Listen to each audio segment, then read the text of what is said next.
Mga Hebreyo, ikapitong kabanata. Si Melchizedek ay hari ng Salem at pari ng kataas-taasang Diyos. Nang pabalik na si Abraham mula sa pagpuksa sa mga hari, sinalubong siya ni Melchizedek at sinabi sa kanya, "Pagpalain ka ng Panginoon." Ibinigay ni Abraham kay Melchizedek ang ikasampung bahagi ng lahat ng nasabsam niya mula sa labanan. Ang unang kahulugan ng pangalang Melchizedek ay hari ng katuwiran. At dahil siya ay hari din ng Salem, ibig sabihin siya ay hari ng kapayapaan. Walang nababanggit tungkol sa kanyang ama at ina o sa hanggang pinagmulan niya.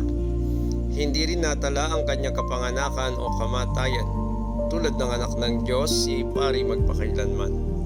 Tingnan ninyo kung gaano kadakila si Melchizedek. Pinagkaloob sa kanya ni Abraham na ating ninunoy ang ikasampung bahagi ng nasamsam niya mula sa labanan. Ayon sa kautusan, ang mga pari mula sa angkan ni Levi ay binigyan ng karapatang kunin ng ikasampung bahagi ng pag-aari ng mga Israelita na kanilang mga kapatid kahit ang mga ito ay mula rin kay Abraham. Si Melchizedek ay hindi kabilang sa lipi ni Levi, ngunit tumanggap siya ng ikasampung bahagi mula kay Abraham at pinagpala niya ang taong ito na pinangakuan ng Diyos. Nalalaman ng lahat na ang nagbibigay ng pagpapala ay higit na dakila kaysa pinagpapala. Ang mga Levita na tumatanggap ng ikasampung bahagi ay may kamatayan, ngunit buhay si Melchizedek ayon sa kasulatan. Kaya masasabi na rin na maging si Levi ay tumanggap ng ikasampung bahagi at nagbigay rin ng ikasampung bahagi sa pamamagitan ni Abraham. Sapagkat masasabing si Levi ay nasa katawan pa ng kanyang ninunong si Abraham nang ito ay isalubungin ni Melchizedek. Ang kautusan ay binigay ng Diyos sa mga Israelita. Kung ang pagiging ganap ay nakamtan sa pamamagitan ng mga paring mula sa angkan ni Levi, hindi na sana kinakailangan pa ng ibang pari ayon sa pagkapari ni Melchizedek na iba sa pagkapari ni Aaron.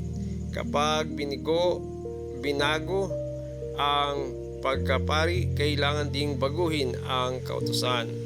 Ang ating Panginoon ang paring tinutukoy dito, kabilang siya sa ibang angkan at wala isa man sa angkan niya ang naglingkod bilang pari. Alam ng lahat na siya'y mula sa angkan ni Juda at hindi binanggit ni Moses ang angkang ito nang sabihin niya ang tungkol sa mga pari. Ang bagay na ito ay lalo pang naging maliwanag nang magkaroon ng ibang pari ayon sa pagkapari ni Melchizedek.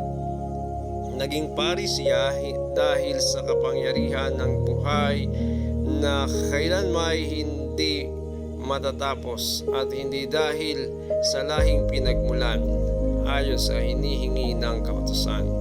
Sapagkat ito ang sinasabi ng kasulatan tungkol sa kanya, "Ikaw ay pari magpakailanman," ayon sa pagkapari ni Melchizedek. Kaya nga inalis ang naunang alituntunan o alituntunin dahil sa ito ay mahina at walang bisa, sapagkat walang sino mang nagiging ganap sa pamamagitan ng kautusan ni Moises.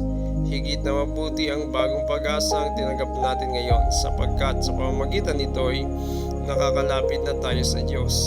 Ang Diyos ay hindi nanumpa ng gawin niyang pari ang iba, ngunit nanumpa siya ng gawin niyang pari si Jesus ayon sa sinasabi niya, "Ang Panginoon ay sumumpa at hindi siya magbabago ng isip. Ikaw ay pari magpakailanman." Dahil sa pagkakaibang ito, si Jesus ang siyang katiyakan ng mas mabuting tipan. Bukod dito, kailangang noon ng maraming pari dahil namamatay sila at hindi nakakapagpatuloy sa panunungkulan. Ngunit si Jesus ay buhay magpakailanman, kaya't walang katapusan ang kanyang pagkapari. Dahil dito, lubusan niyang maililigtas ang lahat ng lumalapit sa Diyos sa pamamagitan niya, sapagkat siya ay nabubuhay magpakailanman upang mamagitan para sa kanila. Sa makatuwid si Jesus kung ganoon ang pinakapurong paring nakakatugon sa ating pangangailangan. Siya'y banal, walang kasalanan ni kapintasan man. inihiwalay sa mga makasalanan at itinaas sa kalangitan. Hindi siya katulad ng ibang mga pinakapunong pari na kailangan pang mag-alay ng mga handog araw-araw. Unay para sa sarili nilang kasalanan at pagkatapos para sa kasalanan ng mga tao. Minsan lamang naghandog si Jesus at ito'y magpakailanman nang inihandog niya ang kanyang sarili.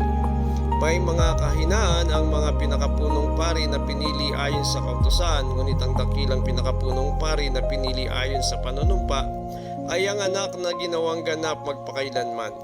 At ang ipinangako ng Diyos ay huling dumating kaysa sa kautusan.